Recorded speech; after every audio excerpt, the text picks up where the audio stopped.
O caso Carla, né? Da nossa ontem, filhinha querida, ontem eu falei com a mãe dela e com ela. Filha, cada uma em um quarto. É.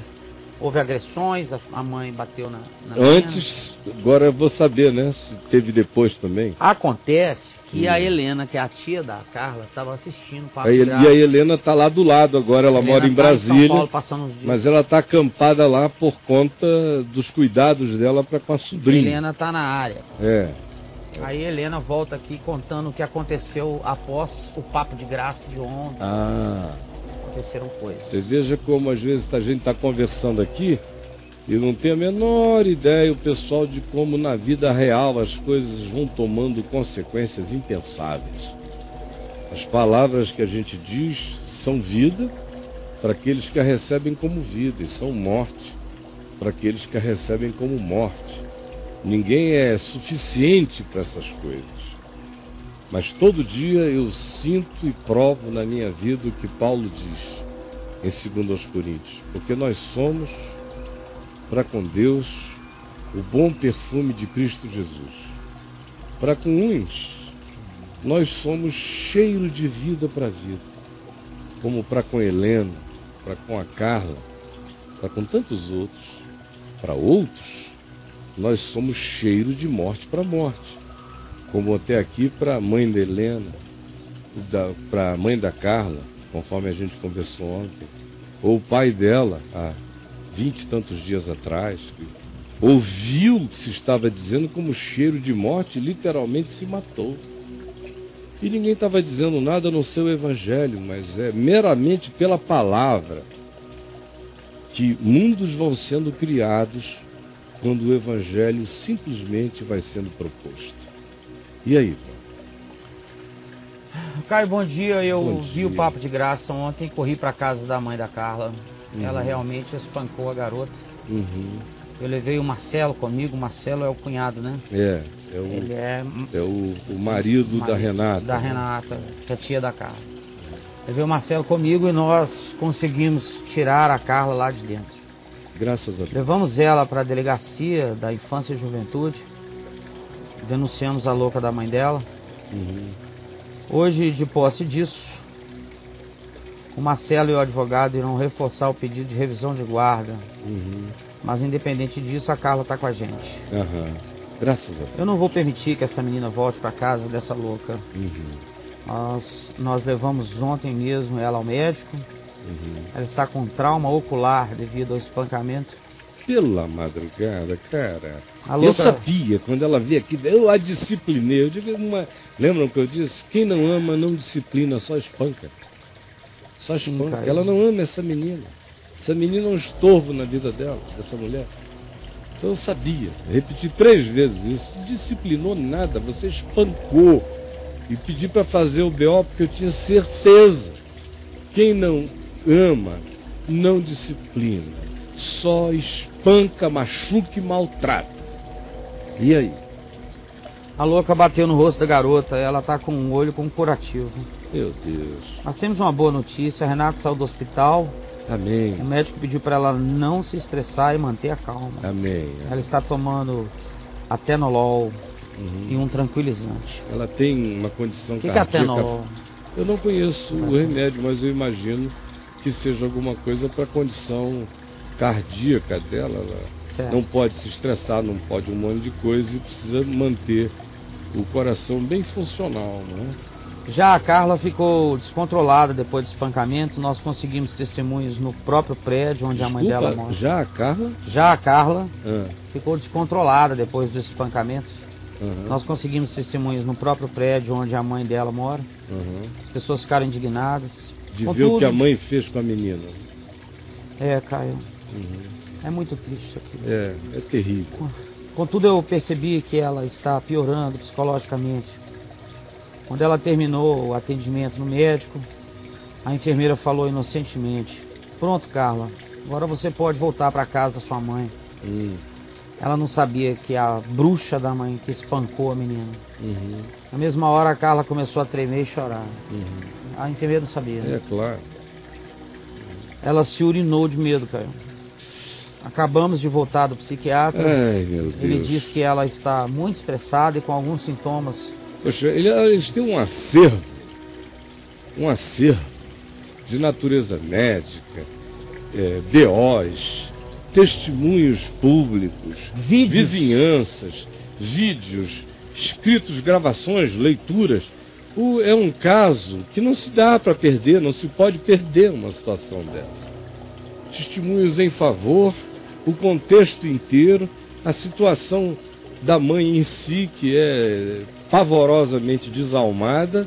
Enfim, o que se tem amealhado justifica sobejamente o fato da Carla nunca mais poder, nem precisar e nem dever voltar a viver com esta mãe, enquanto esta mãe for assim.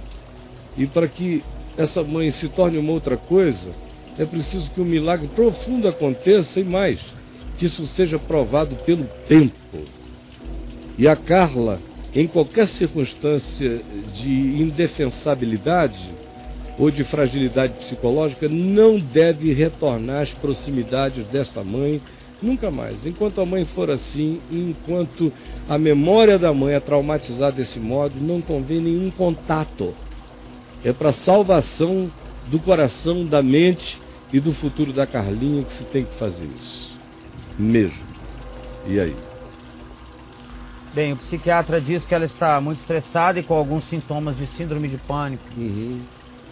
Não é para menos, né? Ele receitou... Há menos de um mês atrás, o pai dela se suicidou. Mas... na cara dela. O que aconteceu com essa garota? Ele receitou sertralina e fluoxetina para ela. A Carla e a Renata estão aqui comigo. A Renata também? A Carla e a Renata estão aqui comigo. Estão assistindo a gente lá. Que bom. Esse remédio é para pressão alta, o atenolol. Atenolol. O Marcelo está com o advogado.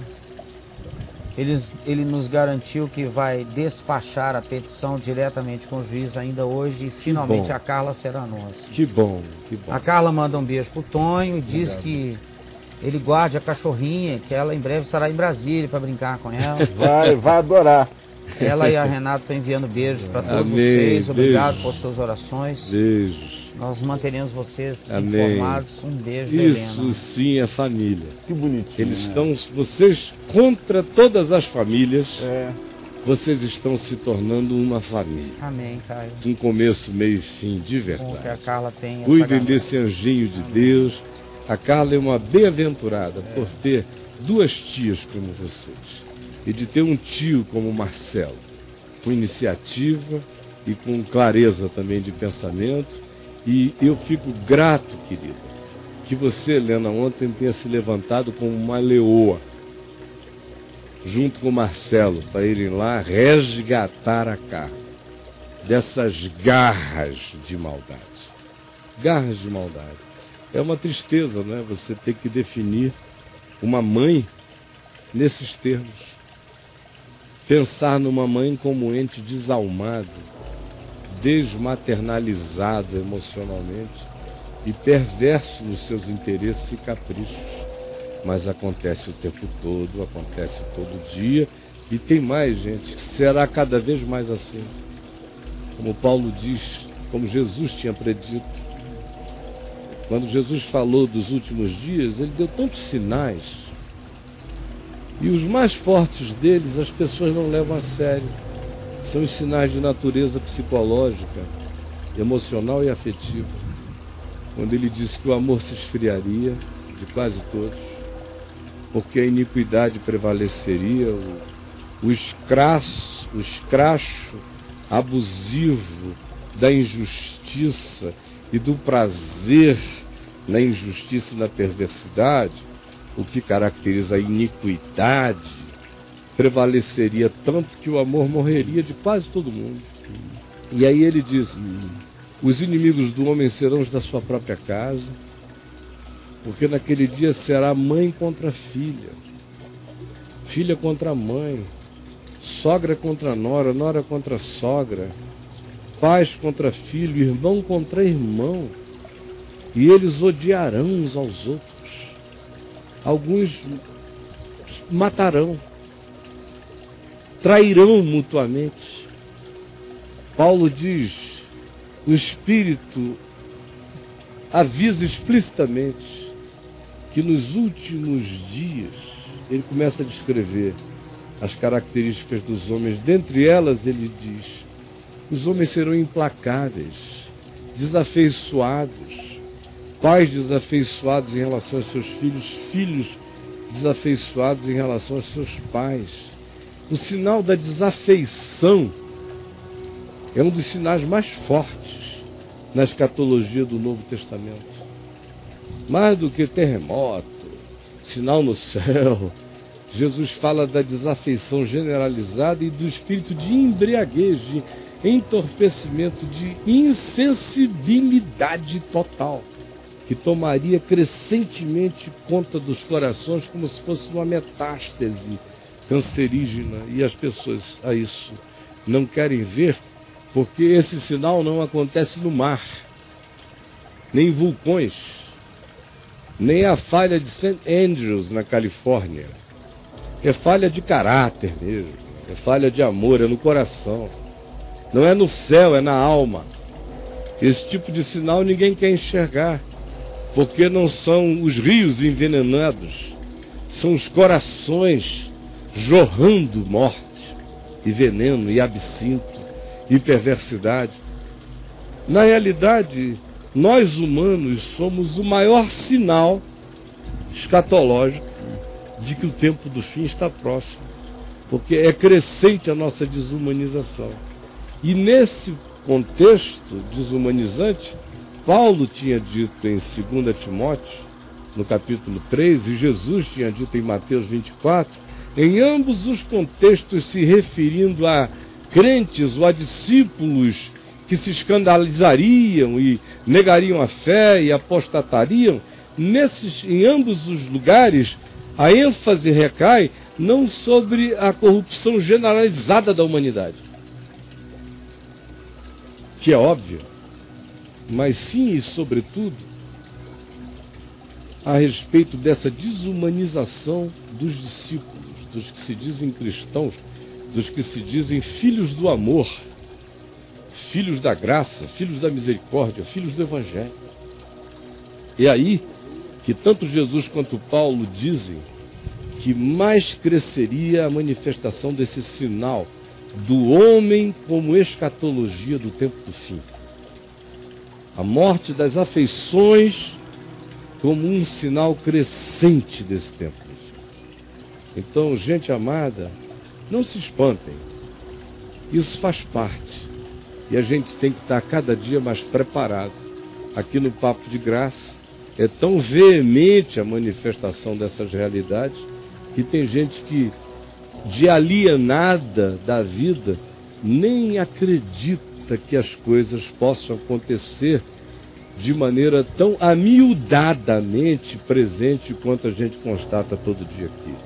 Obrigado, Helena. Obrigado, Renata. Obrigado, Marcelo, por cuidarem da Carlinha. Jesus te abençoe, minha filha Carlinha. Descansa no Senhor Jesus. Acalme seu coração. Você tem família. Amém. Você tem família. Amém. Que coisa boa. Tem família.